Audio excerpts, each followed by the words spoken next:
Those women and children need grants from corporations, stipends from government, need assistance from churches because there's no man in the home. Mm-hmm. You know how much assistance when a strong male is in a home? You know how much government assistance that home needs? Do you know how much grant from corporate that home needs? Do you know how much church help that home needs? Zero. What's going on, millionaires? It's your guy, Kai Speaks. You are back for another episode of the $1 Million Mind Podcast. Here with my co-host, Heavy House Jazz. How you feeling, Jazz? I'm always feeling good. Ready to go. Blessed by the best, never stressed about the rest. Hey. Let's get it. I'm feeling really good about this conversation because I don't think we talk about it enough, but we do mention the words a lot. Development, habits, all these things that make us better people, but I don't think we put it into perspective and we connect it when it comes to like becoming better people for ourselves and for others, for our communities, and really being beacons of light and beacons of just opportunity for others. And we got one prolific brother. We got a coach, a mentor, a father, a husband, all the above, just a great guy to be around, a mentor. We got Coach Crump in the building. And before I pass the mic and the camera off to Coach Crump, I got to let you guys know the work that this brother has done is like, I can't even put into a one-pager, into an intro, but just on top of it all, he's a pro baller. He has developed multiple curriculums and programs overseas, over here in the country, coaching. He's the coach's coach. Let me just say that, right? But without further ado, let me pass the mic off to Coach Crump. Tell the listeners a little bit about you, brother, and how you got started in the journey. Well, first of all, man, thank you for having me. For sure. Appreciate you. Nice to meet you. Powerful woman of God. Yeah, man. I'm grateful, first of all, grateful and thankful. I think it all kind of started with my childhood, man. I was adopted. My mom, she had to give me up because I was black. She was in Mississippi, so she can't bring no black baby home back in the early 80s. So I was raised by sharecroppers. They was in their mid-40s. They had raised 6 kids. So I was raised very old school. My mom and dad been in the same house since 1958.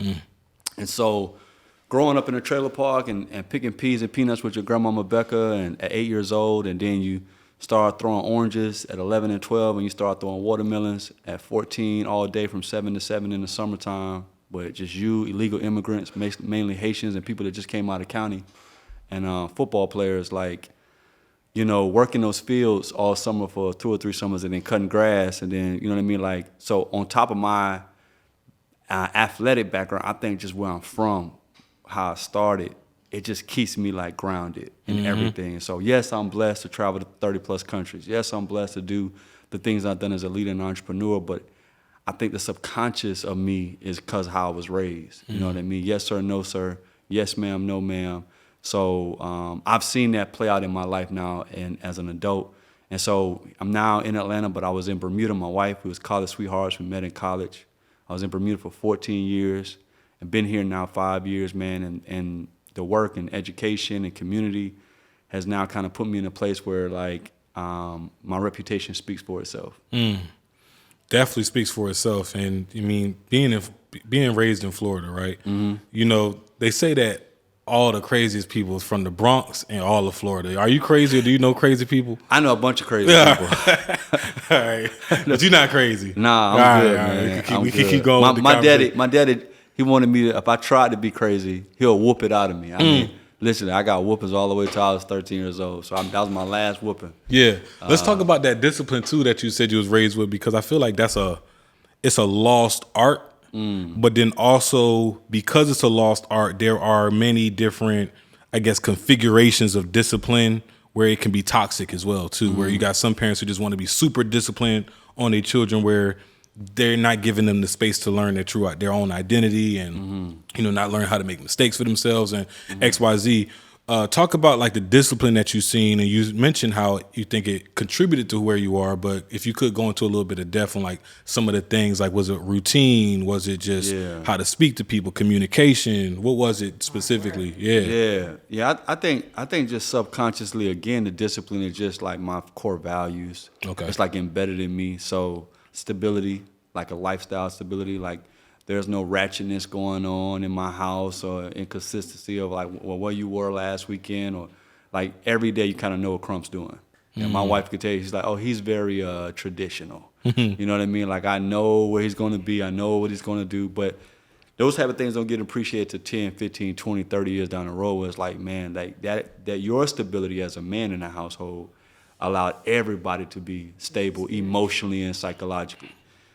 Had to go to church, had to go to Sunday school. Like I used to like be like, hey man, it's raining outside. Oh, I got a cough. I can't go into church. Going to Sunday school. So the commitment of family, being emotionally stable in the home, commitment of church, faith-based, like we're gonna practice our spirituality, and the commitment of we're gonna work hard. Those things, nobody has to prime me or pay me to do. Like I'm gonna do those things, and I know that's because of how I was raised, and that's my main disciplines. Yeah.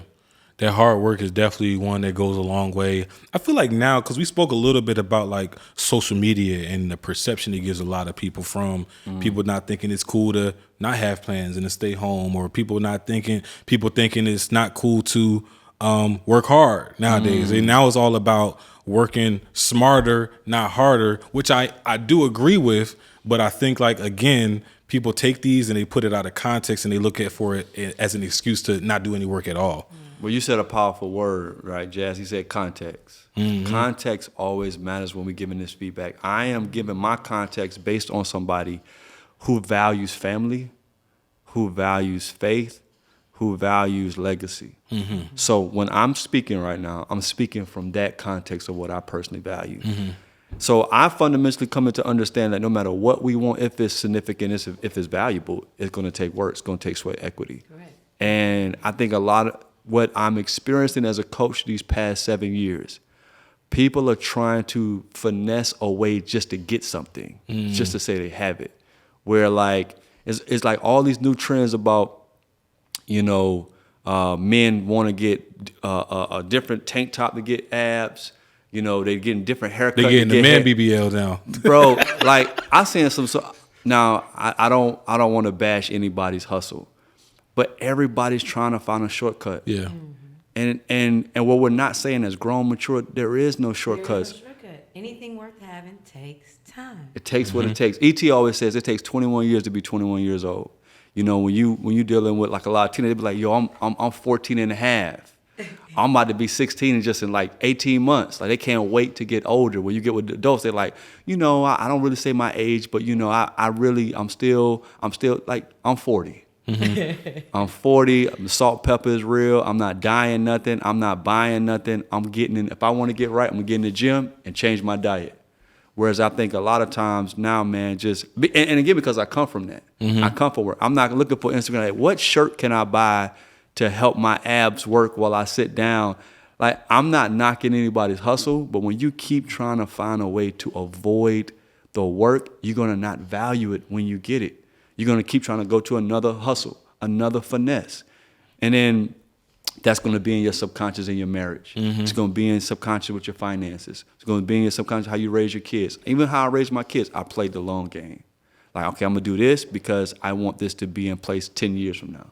I'm going to do this because I want this to be in place 15 years from now. And I think we're not having enough of those conversations as men and women about when we get into this marriage, you better have already, 30 years, we're going to get to this point, and then the next 30 years, we're going to get to this. Not, I'm my feelings is hurt after 3 months. It's like, we didn't get into marriage about your feelings. No. We got into marriage to talk about building something beyond us. Yeah. So you can't be caught up on you. Like, have a conversation and let's keep this thing moving. You know what I mean? And so the mindset is, in the room with honestly with a man that gets it. It's a lot of times like, and I'm just elaborating on my personal life. I've always got it. I understand what it takes to build, but a lot of the men not actually being equipped and brought up to actually build something. They want it for themselves right now. And they don't understand. You want to go far, go together. You want to, right? Yeah. You want to go fast, go by yourself. That's fine. You probably crash and burn, and you do every single time. Steady wins the race. And I know a lot of brothers as well that kind of piggybacking off what you're saying, Jazz, is like when they do want to get into these partnerships, they want to find a wife, it's still, like you said, they don't look at it from it's beyond me. It's like, I want to build this thing for me, and you kind of in the way of that. and They it's don't kind of like understand what it's she is half the and now time. y'all You gotta headbutting. identify, have discernment which one to pick.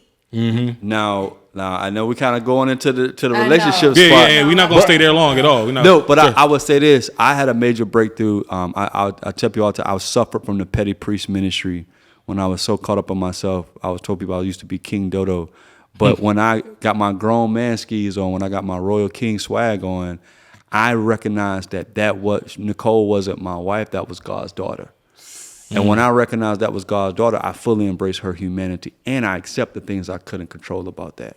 So it was just about me saying, I'm committed to serving. I'm not committed to solving. I'm committed to serving, and God's going to bring all the solving together when I stay committed to serve. And then by my example, because you can't say you're going to do these things, by my example, because she's checking, is he Teflon, or is he just doing this to get some coochie? Yeah. When she sees that I'm really about serving, my wife always acquiesces over time. Like when instead of me saying, "Hey girl, you need to No. be the example," a woman naturally, when she sees a man move a certain way, she gonna fall in line. You know what I mean? How So we were made. yeah, and we're not having enough conversations about that, and being okay that I say, okay, you've been raised by all your family been divorced, all my family been married. So I told my daughter when we had her rites of passage, I'm going to be the generational breaker, but you're going to be the generational builder. So I knew I had to work 15 to 20 years to break all the subconscious imagery she had in her life, my wife. But the beautiful thing is my daughter only knew us. So she only knew a man in the house. She only knew a man leading the home her whole life. So her reference and respect is completely different. You know what I mean? So while I'm managing the outlaws and the in-laws, you know what I mean? Because I understand they come from a different mindset. They come from a different era. They come from a different trauma. Now, when you say outlaws and in-laws, well, I get the in-laws part. Give us some reference to the outlaws. What is the outlaws? So when it comes to your in-laws, you got to put boundaries on them. You know, so I had to have some frank conversations about if you ever want to come in my house again. You know what I mean? If you ever want to see these kids again. You know what I mean? So as a man of my house, like I don't put nothing out the chance about my family. Going back to the commitment. Like, so we're not going to go back and forth and say, well, you better talk to them no, I'm going to talk to them. You know what I mean? And we're going to have a clear conversation. So there's a man in this house. So anybody come through this door from any side of the family, any friend group, this is how this house runs. Because I'm willing to die for everybody in here. Yeah. You know what I mean? So if somebody's not getting it and they think it's their show, think it's their world because that's their daughter, those days are done. They now become the outlaws. There's a clear boundary because some people get it. There's some parents like, oh yeah, look, whatever you need. But some people, they don't get it. So you got to make them get They it. haven't transitioned into that role. Yeah. Letting go and understanding who the head of that this household is. Yeah. And real men, they do. This reminds me of my father. I'm just being honest. This is why it's been hard for me. This guy has been raised. You're right. Yeah. You get it. You understand. So it's like, so let me go ahead and I know because it's gonna be hard for her. Yep. Because that's her family. I mean, she ain't gonna even be here. Yeah. It's gonna be between me and you. But I want to be clear. If you ever want to come in this house again, if you ever want to see these kids again, this is how you gonna behave in this house. You know, and so yeah, and I think what I'm learning is that I'm not talking and sharing enough with just men and women at the table. Because why am I doing that? Because I'm thinking about the betterment of my family. Yeah. You thinking about what you want. Yeah. I'm going to put in a life insurance policy. I'm going to protect them with my life right every single day. You think you're going to come in on the holidays. You're going to come in when you feel like it. I'm here every single day, night and day. You know what I'm saying? So the level of commitment is a whole nother level that I'm involved in. And I don't expect nobody else to commit to my family like I'm going to commit to my family. You know? So, yeah. You talked about that commitment where it came up again, and you mentioned it, how it's a part of, coach as the acronym. Yeah. The beginning of the acronym. And a lot of times you find yourself having to check a lot of your potential mentees when they say, oh, I'm committed. Lying. And I'm sure a lot of people that are watching this are even at one point think they have a commitment towards something. 6 months of trying it may not work. They find themselves doing something else. I've been there before, and I know our listeners have been there before. Yeah. How do you check that commitment? How do you gauge your level of commitment to make sure that this is actually something that's worth your time? Yeah, so I say no a lot now. I don't actually take a lot of people. First of all, they can't afford me. Second of all, they're not honest. And I ask people, do two things before you even come to me, because at the level that I'm at, I don't have time to play games. I get results for people, but the framework that I've created, the curriculum that I've developed, the social proof that I gathered, that's not in question. The only thing is question is you. I'm a really good coach, and the program works, but it's only worth it if you work it. That's right. So my reputation is at stake for taking a chance working with you. So I really want to make sure you fully understand there's going to be challenges. You never have enough money. You can always justify that you don't have enough time. Something's going to happen. What are you going to do when that happens? Because I need you to see this through. You know what I mean? So just having an upfront conversation about it. So I charge a certain price so I don't have to deal with tire kickers. And I don't take it on people every day, so I don't have to deal with people who are not serious. Because somebody who's serious, they won't go away. They'll DM That's me, true. they'll call me, they'll text me, they'll pull up, they'll volunteer, they'll always be in my life. I'm like, all right, you're serious. Serious people, they don't play around. They get your attention. People like, oh, Chris, I'm sorry, you man, you inspire me, bro. I've been thinking about. Oh, you've been thinking about. You ain't serious. It reminds me of that saying. It's fortune in the follow up, right? When you get the answer you're looking for the first time, it's like, how willing are you to follow up and continue to follow up, and at least you get closer to that result that you're looking for? Because my life right now, at 40 years old, my kid's about to go to college. I'm making 6-figure retainers. I'm helping build $1 million companies. I'm traveling the world. I don't have time for nonsense. Right. I don't have time. Nobody distracting me. Nobody pulling me down. Like, I'm not in a space in my life where I'm trying to get on. I'm trying to get popping. All that energy is done for me. Wife, kids, house on the hill with the picket fence and the little dog in the car. It's like all that we done did. So now it's about really getting results systematically for the culture. I'm only going to deal with people who really about that life. You know what I mean? And you got to show me that. You can't tell me that. So Farrah Gray does a thing where when people try to work for him, he will purposely deny them 7 times. Now, I haven't came up with how many times I'm going to purposely put roadblocks to see how serious you are, but I'm not just going to say, oh, you want to work with me? Let's work together. Nah, that's not going to happen. You're going to have to really show me that you're serious about being who you say you want to be. Yeah, that's funny that you said it. Even I remember when me and Kai went into partnership, and the only thing that allowed me to want to do it is seeing what he had already built. And that's when you know your worth. You're like, okay, well, he's already setting up, he's following up, he's doing this. There's a skill behind him already, right? You know that he's gonna come after you. I mean, he's consistent. Yeah. There's one consistent, right? Yeah. Commitment, consistency. Yeah. So yeah, I definitely think that's big.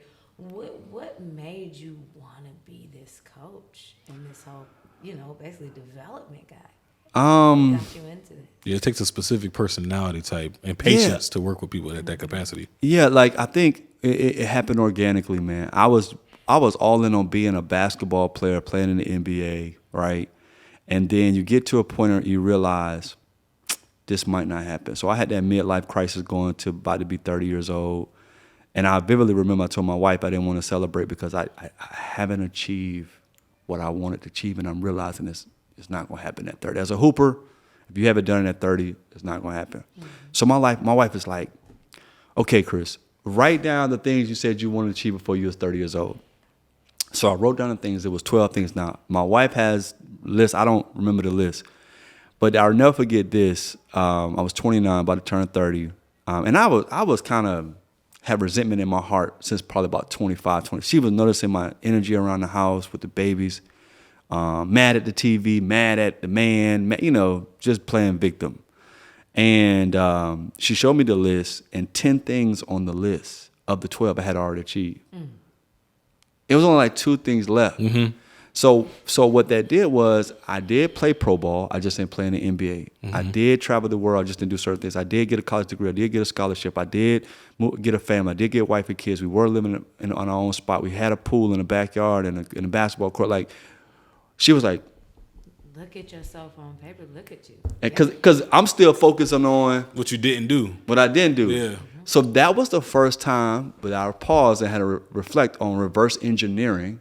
How did I become a 1%er of a 1%er? And I tell people, when I go back to that 6-year-old boy to that 29-year-old man, I took that 20 plus years to say, if I applied this to being a husband, to being an entrepreneur, to being a leader, like the principles. And that's what kind of developed, like, I started seeing gaps in people. when they say there was a husband, when they say there was a wife, when they say there's a leader, I said, oh, you missed a step two stages ago. That's why you got resentment in your heart, even though you hold the title. So I started to notice some things, and I started to help people just on the spot because I saw myself in my journey. And then I started applying it to other aspects. Okay, well, I'm not a basketball player, but I'm a basketball coach. Now with 2 undefeated seasons, I reverse engineered the process. We run a school program. Well, if I'm a running pro, I got to be the best in the world. We get the best results the school ever got. They say, well, run a school and get 100% success. We got 100% 4 years in a row. Okay, sit on the board of education for the government. Do this for this population. So it just kept going to like one thing led to another one. I was like, okay, I'm starting to reverse engineer how to get results. So I used to call myself a results coach. Like it's just about understanding how to get results. You know what I mean? Now, what you got to go through, I think what scares people. Because who I had to become in that process is I had to overcome some fears, overcome some traumas, had broke out in shingles, get some counseling, get some mentorship, invest in myself. 6 figures now of investments in myself. Like that's the part that I think when you have to make an adjustment, that's too much. Yeah. You have to let go of the old self. That's too much. And you said 6 figures. Most people are having a hard time investing $1,500 in themselves. Yeah, I've invested well over 6 figures in myself. Well over. Wow. So having accomplished all those things, where do you feel like the resentment had came in? You know, I was very insecure being biracial, being adopted, and I had just found my blood family when I was 27. So I never dealt with that clinically or, psychologically.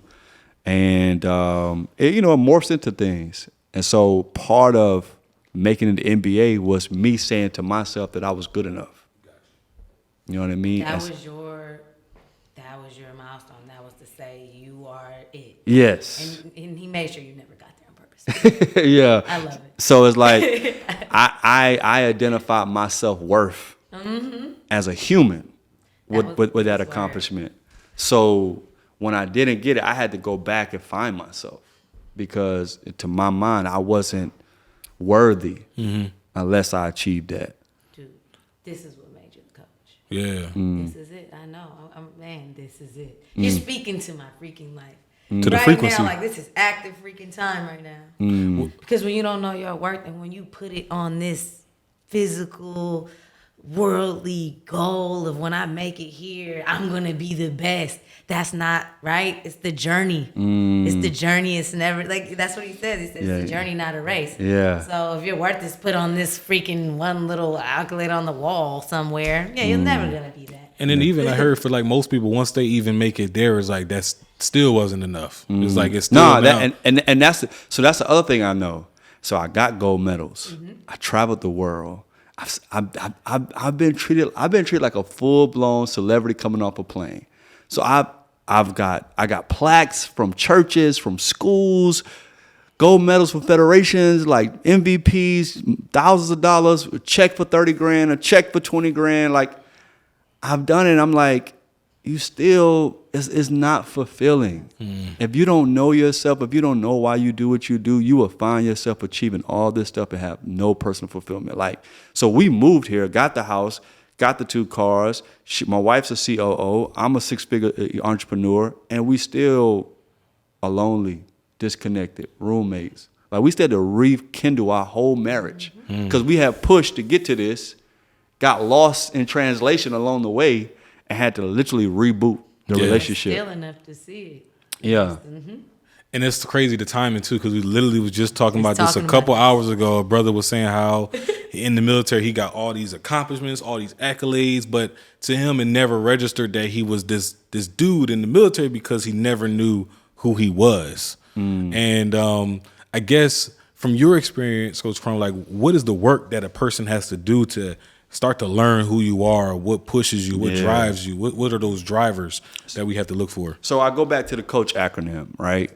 So one, commitment, and other thing is organize. So I tell people, know your numbers. So a lot of us, we live in this perception, but we haven't understood that a lot of the perceptions we live in is lies. So for whatever reason, you're not checking your credit score every day. You're not checking your bank account, savings account. Like, you just like, yeah, I know I got some money in there, but like you willy-nilly with your money. You willy-nilly with your credit. You don't want to stand on the weight. You don't want to clean your closet. You don't want to clean your garage. You don't want to clean your backyard. Like, you just like, yeah, I'm going to get to it. You see? And you're not, so you can't even see what you really have and don't have. So you like, I'm committed, but you unorganized. Like, stuff is everywhere. You don't have a clear budget that you're following. You're not monitoring your quarterly projections. You're not monitoring and maintaining your home, your place of residence. Your closet's not organized. Your kitchen's not organized. Your pantry's not organized. Your car's not like you are ungrateful how you carry every aspect of your life. When you start to organize your world, just the current world you have, you can see differently. You can think differently. You can process differently. That's what I tell people. First of all, let's challenge your commitment. Second, let's get organized.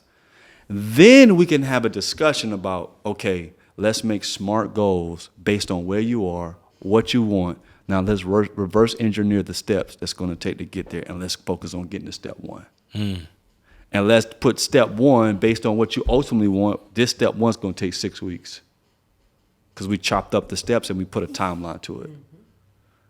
Now I got to have somebody who knows you and who lives with you to hold you accountable to that. So that's where the A comes in. The accountability. Yeah. So Gotcha. coach, let's stay committed. Let's get organized. Let's see what we really have. Let's identify, know your numbers. Where are you? What do you ultimately want? What's a realistic time? Let's make smart goals that we can measure. What's a realistic timeline you get there? Now let's get a person, because we got 3 people. We have somebody hold you accountable day to day, week to week, month to month. So the day-to-day person lives with you, right? You got to send them screenshots. The person they meet with you, you got to send them a screenshot. The third person, the 30-day person, they talk with you to go over the big picture.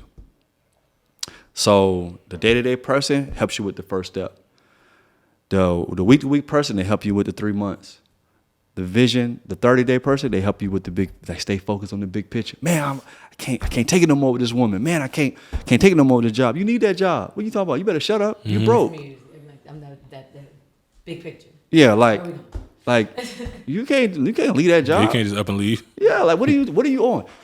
Yeah, you right, man. You right. Now that I think about it, like You can if you have the infrastructure in place. Let's go. yeah, but you got like I tell people that sometimes they be hearing people testimonies like, man, I say he left with 6 months investment. Yeah. Left. That was So you heard me and my wife just went all in, but they had 6 months of savings. and they had Sometimes people all leave the that part out knowledge too, that though. They needed to use those capital to be able to do. Come on, so context matters. Yeah. So now then we say, okay, you're committed. I believe you. You're organized. Mm-hmm. Now you got accountability in place. Now, where are your inefficiencies? Are you super nice as a husband? Or are you average? Are you super nice as a wife? Or are you average? Leader, investor, entrepreneur. Now let's go learn. Right? How to get nice. Yeah, let's learn. Let's study somebody. Let's learn. Now let's build habits on this. This is great. It's simplified, but it's it. I like the framework. The framework is so somebody said, let's get good habits, but you ain't committed, you ain't organized, you ain't got no accountability, you ain't built the capacity. The habits is the last part. That's the last part, and then I go in 4 stages of habits. And that's what I was about to say. I love the whole 3 stages of freaking accountability. Like, you thought you were about to be accountable? No, hold on, you got somebody else, and then you got somebody else. And they need to be 3 different people. Yep. 3 different people. And not 3 I like that it's 3 different people because having 3 different people is like you got an accountability partner for the accountability partner. Because if you being transparent and opening your dialogue with these accountability partners is like you can tell the 3-week person what you've been doing with the daily person, and they should have the foresight to see like, oh no. And I'm gonna give y'all some more game. And there's a prize and a penalty. Okay. So with the accountability person, like every time you don't send a screenshot, right, you got to send them a Cash App. Dang. I like that. But I don't want to cash out nobody. This is great, but business people, this is how we think, right? You Yeah. don't show up, you're losing dollars, losing time every day. So if you're serious about what you're doing, you're serious about developing yourself, you're your biggest business. That was the first meeting we ever had. You're your biggest business. Yeah. You get it. Yeah. I love this. So what's the prize? So the prize is like something along that you know the big prize. You come up with the prize. Like you want to celebrate the small wins along the way. Like, you know what I mean? A cheap meal, an in-house date night, like something to celebrate. Baby, we did do this devotion together for 30 days. Like let's treat each other to a spa date. Like, you know what I mean? Let's go to a picnic. Like, you need to make sure that you're not so caught up on, okay, the next thing. You're still a human. You still live with real people. Like, you start putting in this work and you're committed, you organize yourself and you clean up your whole house and car, and now you're checking all your accounts and checking your weight, and you got somebody holding you accountable and you're doing the work every week, man. If you make that, celebrate. Go to Popeyes if you have to. You know what I mean? Go ball out of Chick-fil-A. I don't care.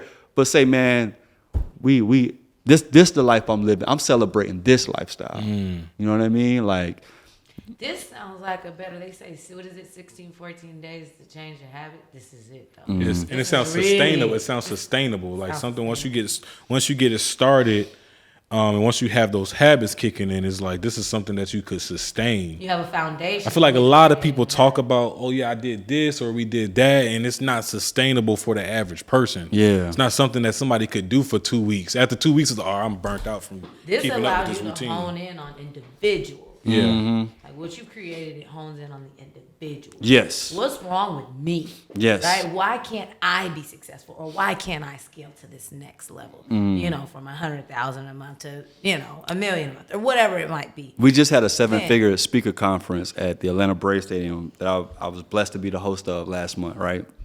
And I was like, big people coming in. They're coming in from England. They're coming in from Australia, the who's who. And I said, when I would work with people who are 6 figures or 7 figures, here's the number one fundamental thing. People that want to be a 6-figure or want to be a 7-figure, you got to first ask yourself, are you a 7-figure person? I yeah. think that's really important. Because some people are like, oh, well, you could just no. When I talk about entrepreneurs, the 7 figures, they live completely different from the 6-figure people. Then you got to ask yourself, do you have a 7-figure purpose? And can you solve a 7-figure problem? Before we start, let's sit with that. Yeah. Are you a 7-figure person who has a 7-figure purpose that solves a 7-figure problem? Who understands 7 figures pain? Wow. So that allows, before we get into the technicalities and your CRM and your marketing and sales, like let's ask yourself some hard questions, because these people they invest in themselves. Like I know people that got retainers that up to $15,000 a month on just their mind, body, spirit, making sure they on top of their game. I know guys who got 15 grand a month retainers on investing in themselves. Yes. So I just say to myself, Crump, I don't know. I'm like in between. You know what I mean? Because that's their bill. Like I got to put this aside to keep up with my to keep my mind, my spirit, my body. They getting coaching on their mind. They getting coaching to be a CEO. They getting a workout, a personal trainer. They getting a meal prep. They're getting masterminds they invest in. Like they got to travel this. Like bro, I'm like, when you see like these guys put in 6 figures a year on themselves. Wow. That's goals. Yeah. So it's important to understand, like you saying this stuff, like you really, yeah, but like they understand they're the biggest value asset to the company. Those what we call I'm losing the term right now, but they're just the main figure business models where that figurehead establishes the brand. Like we have to, I'm the lead consultant and strategist for Jeremy Anderson, right? All I try to do is make sure he has a whole bunch of time for his Zen. Like, I need you to be in Zen. We check on each other's spirit, I don't need you doing day to day. It's going to take away from the company. At this stage, they call it the founder syndrome. Somebody who builds something to 7 figures, they feel like, okay, now I got to. No, the worst thing you could do now that I'm in place and we got a COO is to get involved. Nurture the people, nurture the community, and nurture your spirit, your mind. Like, work on your vision, like, work on expansion. Like, we need somebody because the operation day to day, we got that now. Like, but you feeling like, well, it sounds nice, but who's going to push? Who's going to have a vision to create something that doesn't exist? Like, who's going to be the Steve Jobs, bro? You know what I'm saying? Like, so he's transitioning to fully embracing being completely out of day to day. You know what I mean? Because I tell you, as entrepreneurs, your goal is to fire yourself. You know what I mean? Your goal is never to work in your business. You know what I mean? I think a lot of us work backwards. A lot of us start something and like the more money we make, it's like we giving ourselves more and more. We just promoting ourselves to like manager, or promoting ourselves to the supervisor, giving ourselves more and more roles when we can't. I think that's what kind of the position that I'm in now is like trying to figure out that balance to where we do have the capacity to think about big picture, what's next, as opposed to getting the clips. Like who's gonna get the clips out? Who's gonna edit the long form content? Who's gonna do X, Y, Z? Like focusing on that every day, all the time, does take you away. Focusing on the little things does take you away from the bigger things. Yeah, you can't have scalability unless you have predictability, but you can't have predictability unless you have documentation. So for me, it's like my biggest thing. I come in and I look at the numbers and I do KPIs, and then we take the KPIs to create roles and responsibilities. Those roles and responsibilities create the SOPs, standard operating procedures, and then that creates the handbook for the company. Yeah. So usually when you bring me in, I need you to write down that phone. yeah, it usually take me like 2 years to kind of like put that in place. And so we got a little bit off the timeline. Gonna take us like 2.5 years, but Jeremy could go on vacation in like 3 months for like a half a year, and it wouldn't do nothing it wouldn't hurt the company at all. My goal is to get him to go on vacation for a year. He could be off where he want to be. A year vacation, that sounds nice, don't it? But when you hire somebody, yeah, that's a lot of trust. Yeah. And you're not Yeah. back to Volcano. Like this is Yeah, so he did a month already. He did 6. He just came back from a week vacation with his wife for their anniversary. So it's like I take pride in like you being able to just go randomly with your wife somewhere, and you know what I mean. That means a lot for me as a consultant. You know what I mean. So and then it's like you get to see the new market trends, because a lot of people blew up on COVID, and they blew up for a bubble. But now you're only blowing up now if you're good. So now I'm back sweet again. You know what I mean? Because like you didn't really need me in the COVID, but now you really need people who actually are good. Like not somebody who have ideas. And so me doing the work of building organizations since 2012. Now it brings the experienced people back in, because it's about the real people that have sustained, like you said, 20 years of consistency. Yeah. So now people got a bunch of people that got ideas, but they chasing their tail still, because it's like nobody's actually really good at strategic infrastructural development for an organization. So now they're like, I'm still back doing everything. I'm still back where I was last year. You know what I mean? Because the COVID bubble of everybody sitting at home waiting for money, waiting for attention, people are back to work now. Yep. They're back living now. Man, that says a lot. It says why you start to you mean a lot. So I mean, it sounds like with the program, it's, as we've talked, is like a very individualistic, right? It's centered towards the individual, seeing where they can improve, habits and everything like that. Do you take that same philosophy for scaling organizations, like the work you've done, No. in education in Bermuda? No. What's the philosophy that you didn't apply to like growing organizations and helping them scale? Yeah, so what helped me in Bermuda, I did real good in a public school structure of school system, of system first, and work your way through the system and work kids through the system. And I was able to get to an independent school, all boys school, and it was like, Chris, we do things completely opposite. It's the person first, it's the culture first, it's the character first. And they take the time to really develop that. And they trained me on the Arbiter Institute. They got 3 books in the Arbiter Institute. They got The Anatomy of Peace, Leadership and Self-Deception, and The Outward Mindset. But I do this whole 2-day training with staff, with parents, with students on understanding how to integrate that into your world. And then I help government to understand, as humans, we don't understand how sustainability to be as humans. So for example, the most important person in the world is a man.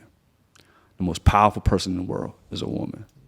So it's like when you don't, as understand and accept those fundamental differences and try to have gender wars or title wars or status wars, you miss the necessity of, we gotta have a man in every home, right? And we gotta have a woman putting her superpowers on everything that's involved, because she just makes everything better. So when I was sharing how to build the school of all boys and helping them get success, somebody would come in and say, "Oh, well, you got to think about donating 50 grand to me or 50 grand to this organization for," and this is no knock, but I would just kind of give this scenario for women and children, and I would lose sometimes in these bidding wars for grants with these companies. And I said, "How long you been giving to those women and children?" They'd be like, "We do 5K runs. We've been giving to these women and children for 20 years. It's one of our most prideful, pride giving that we do." And I said, "You know what's interesting? Have you done backstory or back research about that organization?" Like, "Yeah, of course." I said, "But systemically, do you understand why that's such a need?" I was like, "What do you mean?" Those women and children need grants from corporations, need stipends from government, need assistance from churches because there's no man in the home. You empower this entire school of men who's going to build a community of homes. You know how much assistance when a strong male is in a home? You know how much government assistance that home needs? Do you know how much grant from corporate that home needs? Do you know how much church help that home needs? Zero. So the economic sustainability of the entire community is based on, is a well-initiated, mature, masculine man in every home. None of those homes need assistance from government. The only homes that need assistance is when you take a man out. It's true.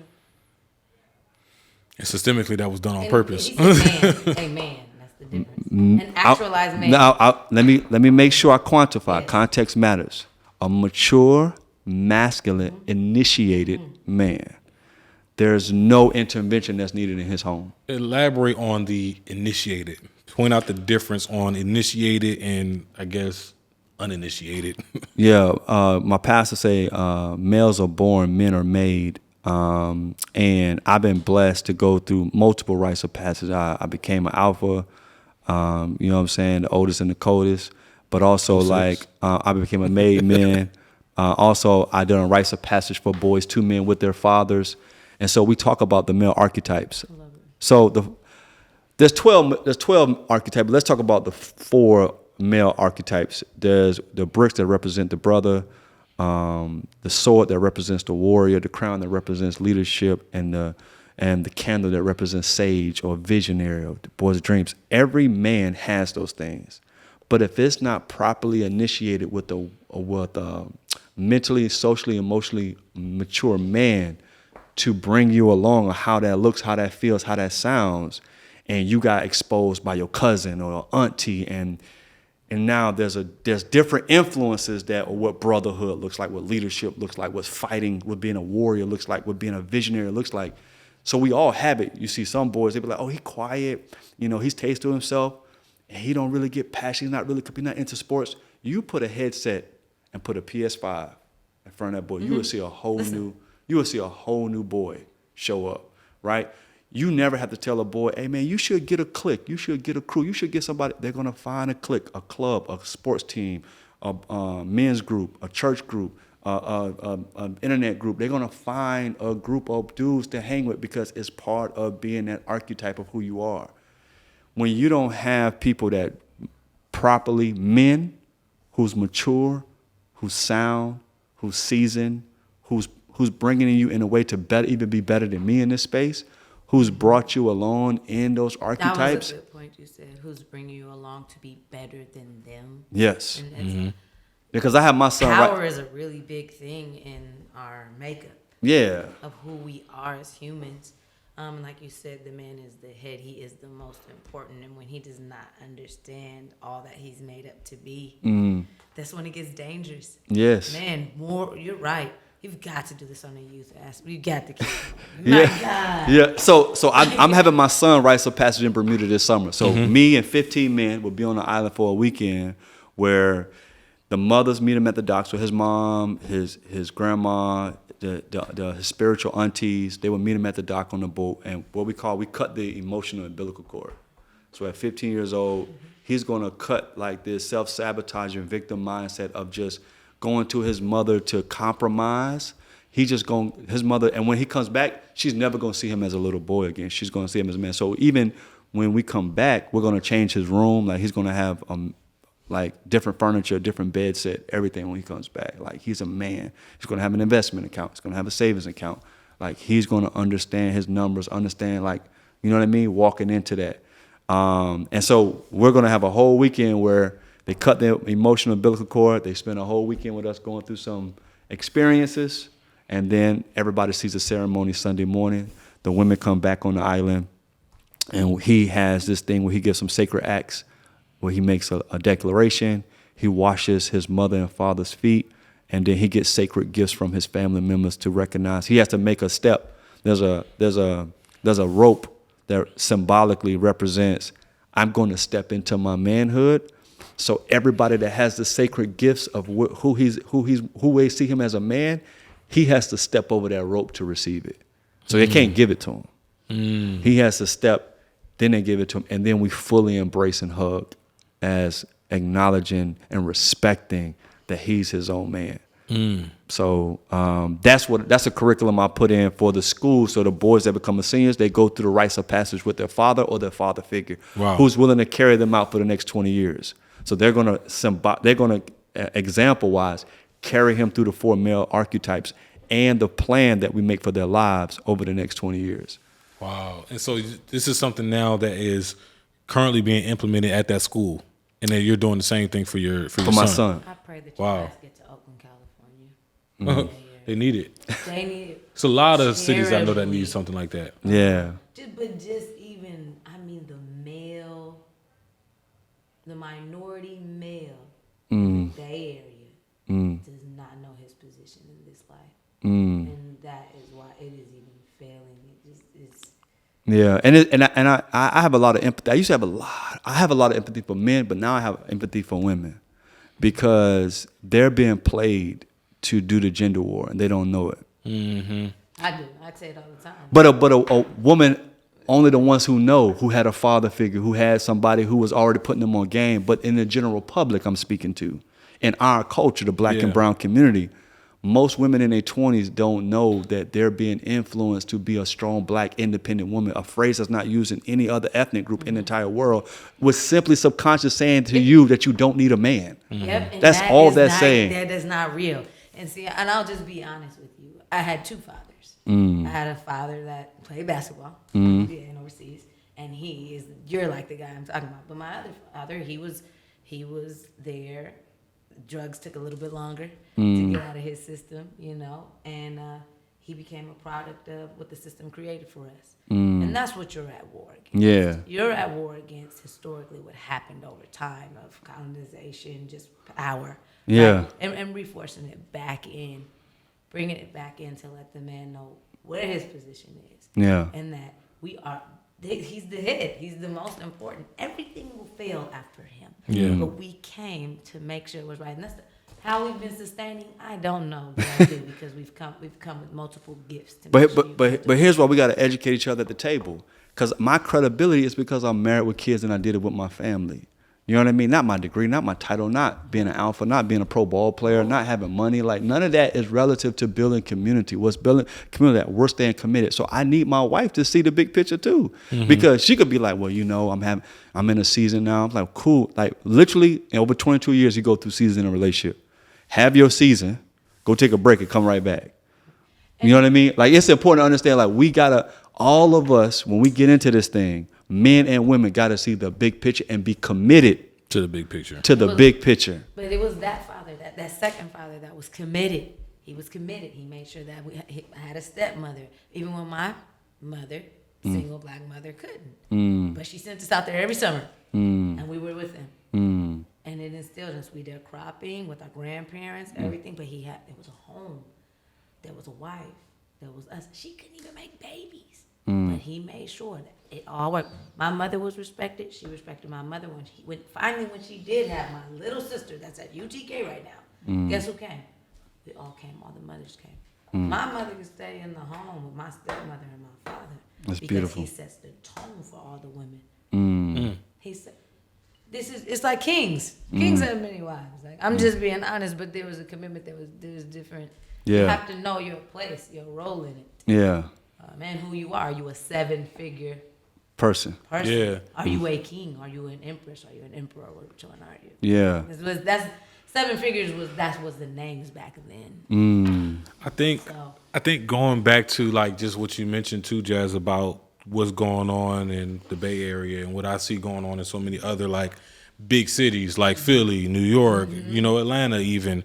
I feel like the ways that we combat what's going on systemically is these rites of passage. I feel like that is altogether something that was stripped from us. I agree. And we when we hear rites of passage, we think it's like this tribal thing that only happens in Africa. Yeah. And I feel like that is the thing that has been missing, where young men are tested and go through this journey of becoming a man so that they know how to treat themselves, treat their brothers, treat their women, treat their sisters, everything. When you just said it, it sounded powerful, like a moment you can hold on to. Yeah. Oh man. I mean, it makes you feel worthy to not want to mess up. Yeah, my 13 years of education, I always tell people there's two things that I've done in my life where I feel like I blessed the world.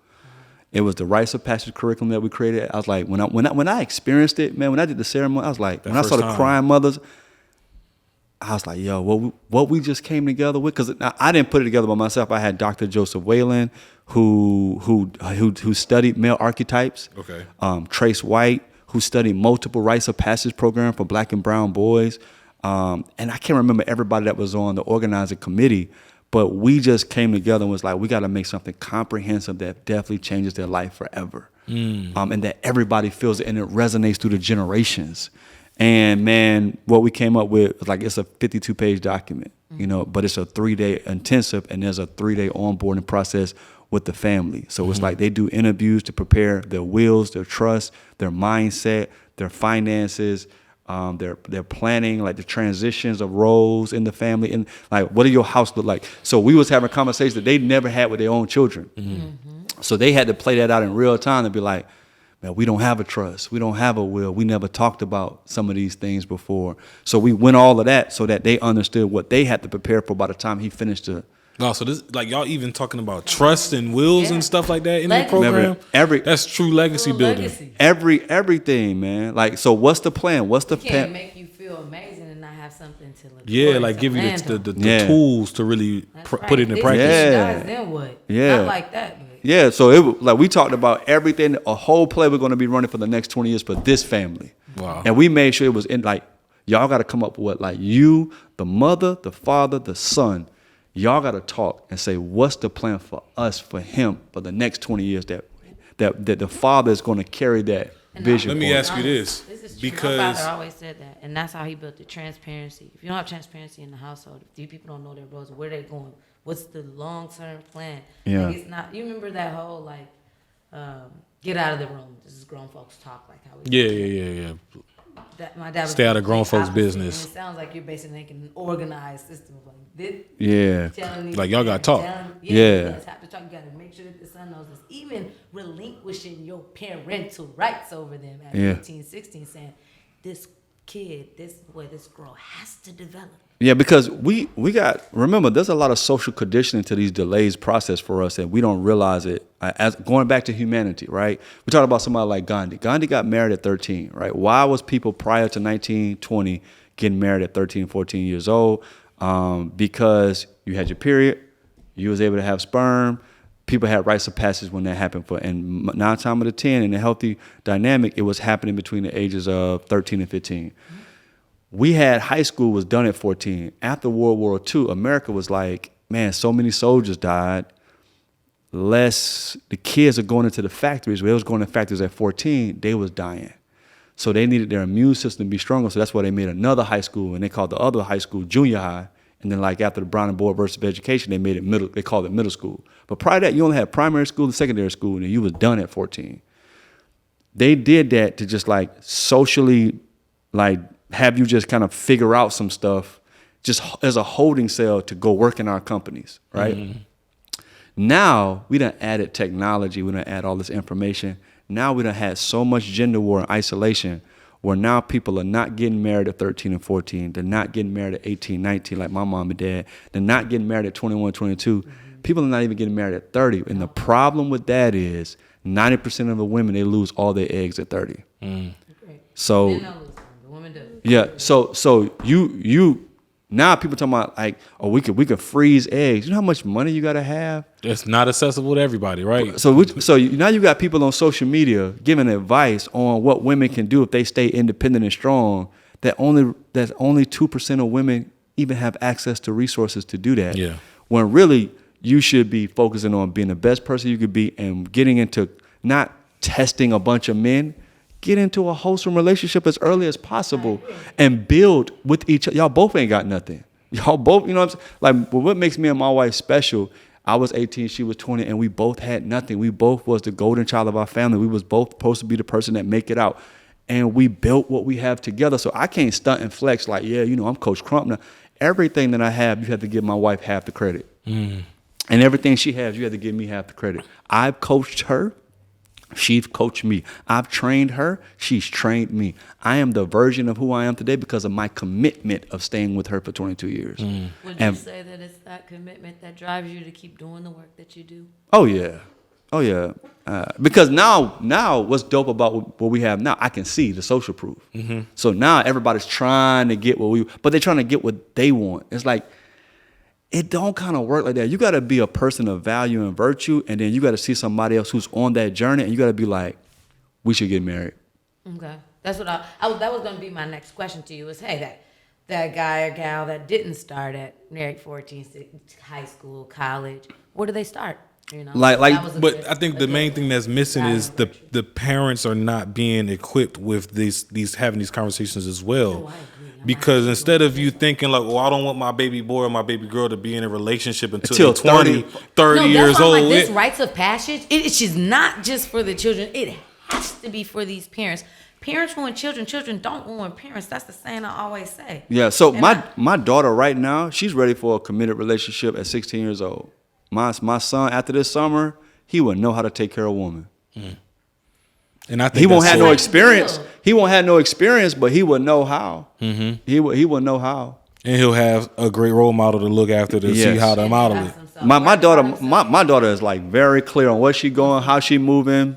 She ain't, needy, desperate, because I done kissed her, hug her, loved her whole life and told her how special and beautiful, amazing she is. I sleep in her bed. I read or talk. We pray together. Like, you know what I mean? Make sure her mother is present, because even then, without a mother, she's still going to go searching. Yeah. He understood she needed to be covered. I knew we needed all of it. Yeah. That's right. You know what I'm saying? Not just part of it.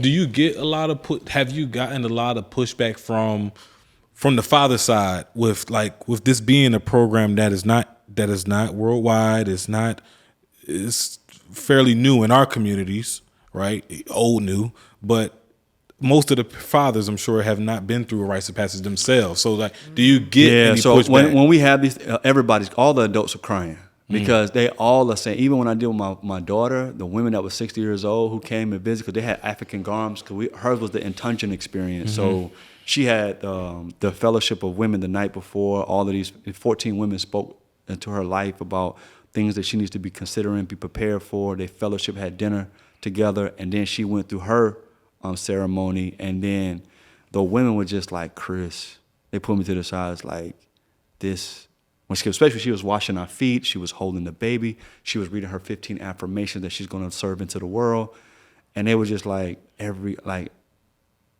woman, every female needs to have an experience, like this, like. And I went all out. So I had a private chef, a live band. Like we had, one of our friends, millionaire houses. So we had a great experience. But the point I'm making is that every adult, I know they haven't had this experience. I brought them to see it, so they'd be like, okay. Even guys who were struggling in their marriage that had little kids, it was like, oh, I see the big picture now. Because some people don't even see the big picture. They're living day to day. They're living check to check. They're trying to get through. So I had invited people to the ceremony to see the end so they could understand why we're not getting a divorce. Why are we playing this game for 20, 30 years? Because it's not even about us. It's not about us. And them. It's about yeah. And if we're struggling with something, I'm not dismissing you. Go do the work on yourself and stop putting that on your spouse to do the work for you. Like, so I tell people all the time, like when I specialize in working with men, and I said, a lot of us who have insecurities, which a lot of men do, we put our value in what our wives or our women say, think, or do. And I said, that is very unhealthy. that's very unrealistic and it's not sustainable. It's in 3 parts. You have you get your humanity needs met from initiated men, God, and your significant other, your wife. And I said she only has a third that she plays. And then she has to be trained to even love the man that you are where you are. So she has to do that work and be around women who are married, who honor God, who honor their husband, who value marriage. That is That's the key right there. Every man, every woman, that is a requirement. Yeah. So my wife was Be around women that are tearing down their husband, that don't understand their place and their role in it. And as somebody that God is continuously working on me and cultivating me into that, I'm a firm believer, and I'm right here as a woman, not humbly saying anymore. Yeah, right. Yeah. but firmly saying that you need to understand your role as a woman to actually even be a part of an initiated man. You have to be an initiated woman. And seriously, it is God's divine order for us and understanding what it is. There's certain things I hope that people go and seek them out in the Word to understand their role. Their role as a woman. Don't let misguided women that aren't actually carrying it out in their own lives. I don't care what it looks like. People that are really carrying out, they're willing to be transparent. Like how you said, hey, there was times when we were disgruntled. Yeah. We weren't in agreement. But I need to go and work on this for myself. She had to go and work on this. But you don't want a woman that's saying, maybe you need to work on something right now for yourself. Not leave him. No. This is what you're dedicated to doing. So what can you change in you? But only an initiated woman that's confident in herself and knows what her worth is going to be able to tell you that. And so be mindful of who you're around. I agree. So even and then you got to assess as a leader of the family. I had to assess that my wife didn't have people like that, so I had to create it. So I put aunties, I put spiritual aunties around my wife, and I would say, hey, this is the time you need to text, you need to call, you need to come by. I'll leave when you pull up, and don't make an announcement, don't make it a big deal, but just come by and check. So I had 3 women in Bermuda who they knew their assignment for my wife. And then I have 3 women now in Atlanta. They know their assignment for my wife. So they don't just pray over, but they intervene for her. Yeah. That's I powerful. hope every single woman heard this. This is just from a woman, meaning that man set up shop for that woman to be supported. She needs to fall in line with that. That's real support. That's real support. That's what we need. I'm just being honest when he talks about the woman, the independent woman, the successful woman.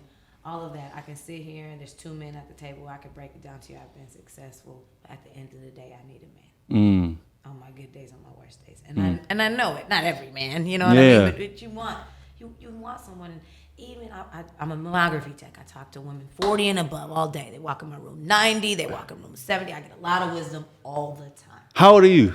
I'm 36. Okay, so you at the age when that's why I tell women like you to keep talking to these you're going to be 35, bro. And then you're going to be 35 and up for the rest of your life. Man, you ain't going to have the energy.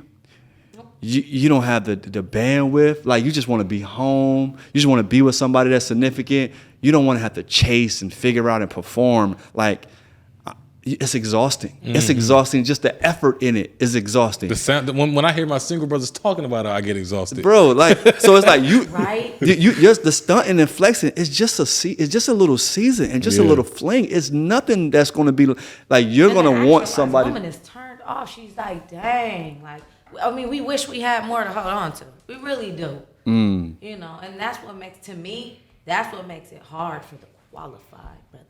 I'm just being honest, meaning the guy like you, it makes it hard. Because, right, I mean, even though you're still a human, you have to check your flesh every day, your spirit man every day to be like, hey, my spirit man's in charge right now. Because these women, they're beautiful, they're educated, they're soaring in their finances and this. Like, they were brought here to do multiple things. But we don't have the body of the most important thing that we need.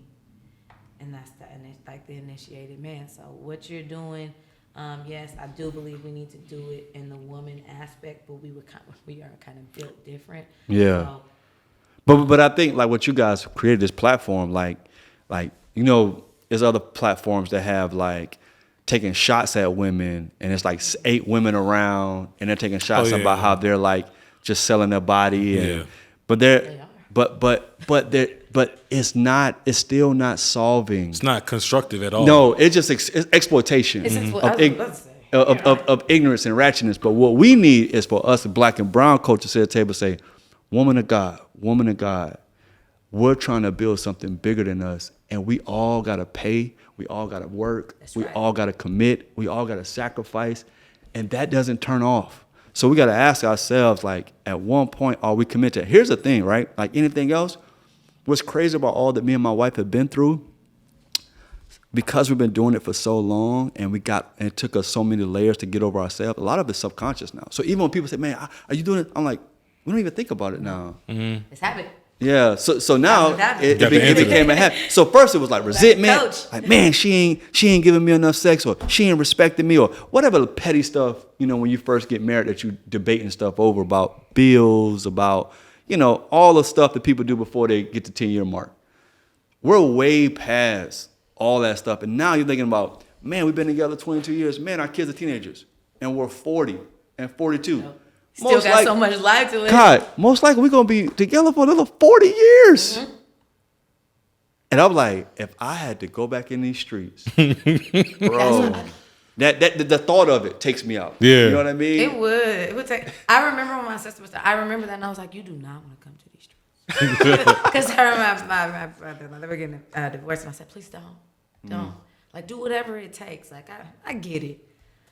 We mess up, but but forgiveness, right? Yeah. Like, what Half is of it the really- divorces that we're having today Go. should never go They to divorce. shouldn't even be legal. It's like no reason for you to even go to divorce. It's all about your feelings. It's all about the unactualized person. So, Coach Crump, I'm gonna need y'all to call him. I'm gonna need y'all money. They should Right. create like a divorce jail. Like if you scream divorce and it's like not viable reasons, y'all need to be in a cell together going through some therapy. Well, they say some people, like some countries, like make you wait a year and go through multiple This interventions. is good. I think that's This is good. excellent. I think it's Jamaica. I think one of the countries like that. Wow. Where they make you go through a lot of interventions, make you really realize you got to fight, you have to pay, you have to wait to really see if you really, really want this.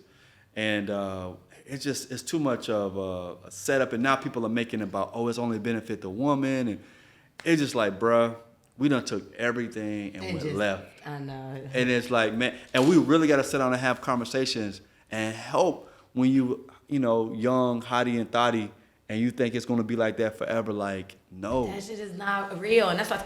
And then, first of all, just understand the system that you're in, right? God speaks about systems. I always said that's when I had to realize what it was.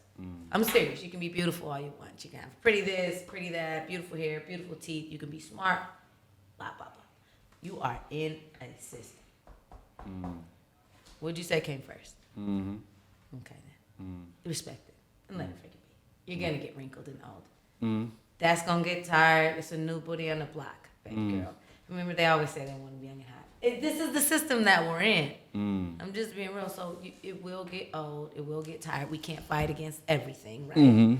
But as we're in understanding what it is, get into position. Yeah. Get into position and stop letting us You play gotta yourself out. get ready so you don't. Well, you got to stay ready so you ain't got to get ready. I Right, think get is how the into phrase shape. go, right? Get into some groups that understand you. Get where you can be with you. Get where you can grow you. Find out what your real worth is and who you want to be. You know? And overall, that's what I hear you doing. But you, like I said, you're taking it to a whole nother level. You're a developer of education. You've practiced it. You've made quotas, right? What do you call it? You're always a numbers guy, right? Yeah. That KPI, turn it into this, and then that's like, I hear you.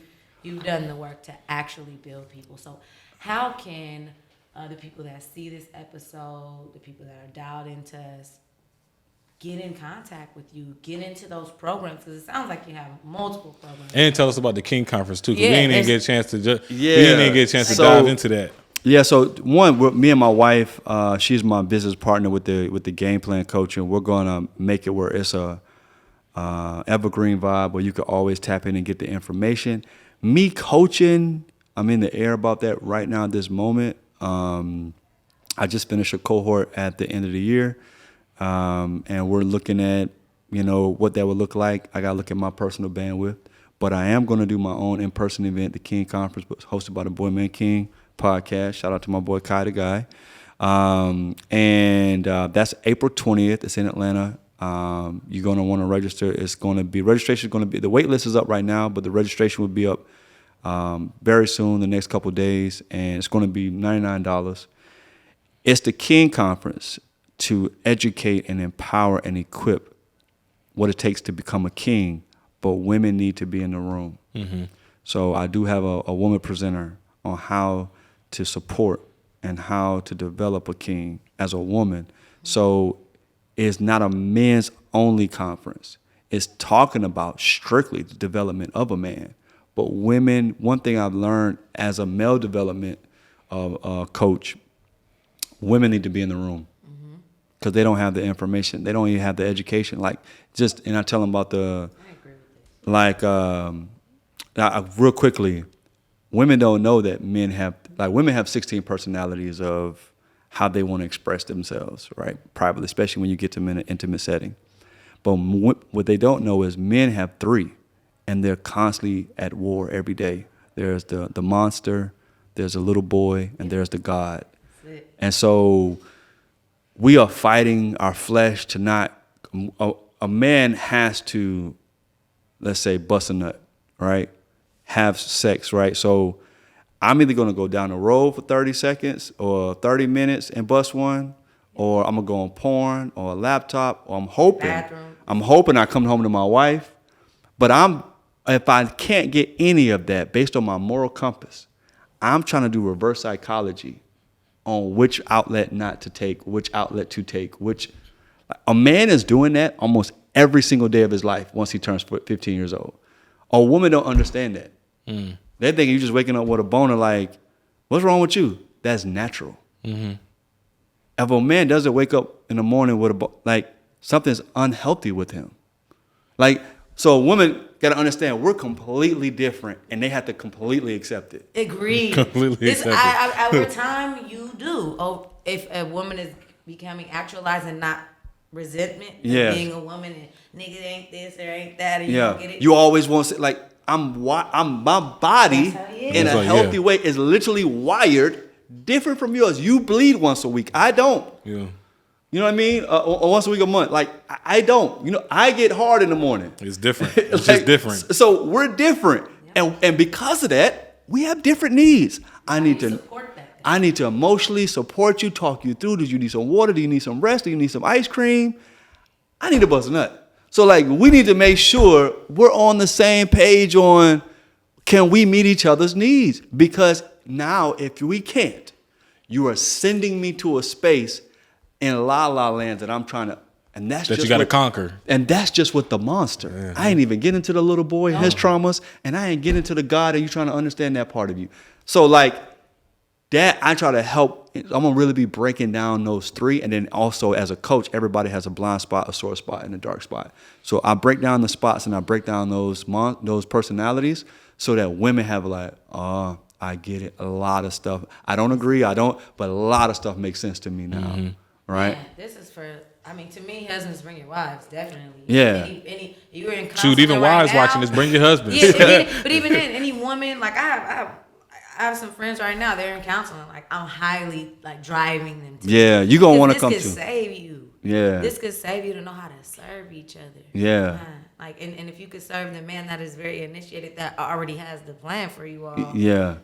1,000%. A lot can happen. We'll definitely be putting the link in the bio so that people can easily find, how to, navigate and get to the King Conference in April. Yeah. Because I'm going to be there. So I would love to see y'all there. It'll be a good opportunity for y'all to meet us there. Yeah, thank you. And, man, I think that this conversation was needed because though we dabbled in the relationships, it is the most important relationship is the one you have with yourself, right? And then the one you have with God. So it's us talking about this is the first step for people to be able to realize who they are and then the steps they need to take to be able to get to those millions, to those billions, to whatever peace looks like in your life, right? So I'm really blessed to have you on the stage today, Coach Crump, and had this conversation with you. But I definitely feel like this was one that the people needed. How you feeling today, Jazz? I feel good about it. I do want to ask you one thing. I know that, right now you're only one man. right? And you're focused on duplicating yourself Yep. over and over, and that is very important. But if somebody couldn't afford, right, to bring you in to scale all this amazing work you're doing, what is 3 things you could give to our audience today, whether male or woman, to help them In what get capacity? to build better habits? Yes. I mean, if they couldn't retain you. Yeah. What could they implement today? The first thing is, and I always share this, but stop lying. There's like all the adults I work with, there's some level of lying that they're doing, and mainly to themselves. Stop lying so you can see your situation for what it is. You know what I mean? And so know your numbers and honor your agreements. So know your numbers is make sure you know your weight, make sure you know your credit, make sure you know your investments, your savings, your checking. Make sure you know your bills every 30 days, exactly what goes out and exactly what comes in to the penny. And then honor your agreements, be impeccable with your word. Don't take things personally. Always do your best and don't make assumptions. So when you operate with certain agreements about how I'm going to behave moving forward, like I have a man code, like one of my code is called the Manual for Relationship for Men, hold on to your nuts, non-unalterable terms, non-negotiable, unalterable terms. But one of them is that I don't argue. But I don't condemn. So it's like I would express, but I don't condemn. So I'm gonna express my feelings, but I'm not gonna condemn yours. Express if that's what you feel. I'm gonna acknowledge that. I don't agree, but I'm gonna acknowledge that that's your feelings and that's what you're experiencing. Now I'm gonna process that because there's a reason, right? All behavior has meaning. There's a reason that you're having that. But what I'm not gonna do, we're not gonna argue. So my wife knows that about me. Like we're not arguing. So you gotta have these agreements that you live by. You gotta know your numbers, right? And then you gotta hold yourself accountable to do the work. Man, you know what's so crazy? I mean, and this is just off, but I think that it's something that you definitely should just scale into, because a lot of times, like, hearing women makes them feel comfortable, okay? It's just like the sexist job that I do, which is mammography, okay? Meaning they have another woman squeezing another woman's breast, and they make them angry at each other. Once you're done with your rites of passage for what you're doing, and you definitely need to be in the room with just women. Women need to hear a man tell them what exactly they need to be. A lot, I'm telling you. Even my church, it's a bunch of women with PhDs, but the pastor has a PhD and I mean, he's driving them, and driving us to be better. I want you to get into women. Yeah. Even more. Yeah, and I think it's slowly getting to that space too, because women are so powerful. So it's like men, they get to me, they confide in me, they get it, they got it. But like what made me is my wife. So like I know this information. Made for that. Yeah. We were brought here to make you guys amazing. Yeah. We want to. But if a woman don't know, like, look, it's some basic things. Like we talking about the Maslow hierarchy of needs. Like you can't even get to the best version of yourself if you don't have your basic social and psychological and emotional needs met. And men are fronting like, hey, I'm good, bro. I'm good. Why am I married and my wife is not a slut? Wait, I love this nigga. Sorry. Hello, agreed. Bro. But I'm the one that agrees. But I can't wait to be married. a dude is trying to process, why am I married and my wife only has access to me and I only have access, she's not a slut in private. Like, but this is the realest shit, and man, I mean, I'm gonna just be honest. I talk like this all the time, but you are real as hell, and that's what they want. And this is what women need to get. All that prude ass shit you talking.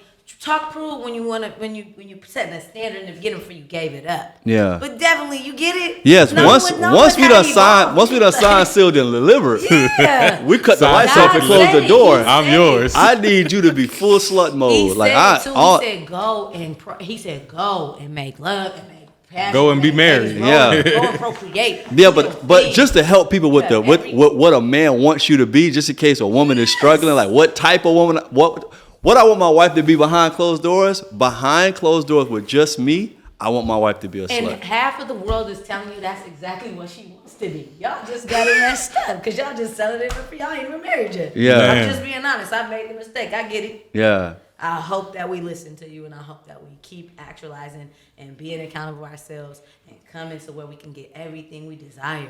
Yeah, Real. That's yeah. what it's all about. Shout out to This is actualization, all right? about. Josh Cards on Mike. the table. I'm serious. This is one of the best guests we've had. No, facts. This was definitely Man. a refreshing conversation. I I will love say that. business, but this is real business to me. Jazz turned up. Those are the coaches, because I aspire to be like you. You just put it in organization. Like, it's like I do this every day. Like, this is it. Yeah, man. I mean, because when you get this right, too, to your point, the bag is easy. Mm-hmm. I mean, my wife could go anywhere in the world and get a bag now. Yeah. yeah. But you've done it on so many levels. Like, it's not just like, oh, I'm going to like public speak and like make all this money in a room. He's developed actual education programs, then created his own program, then he sold it to them. Then he understands commitment within his family and the man that he is. And Is the curriculum also available? Like can parents that's what I was gonna get this curriculum? How do we get our children into this? Yeah, I think that's what I'm gonna have to create that. I have it like, in a Word document, but make it, put the bells and whistles and put branding on it. But we put it together, man. That's my IP. So Yeah, let's get it. Crump, it's been a pleasure having this conversation with you. Yeah. Oh man, I think this was definitely one of the best conversations we had in a minute. One that brings people, it grounds people, bring that relevancy, and help us all relate to each other.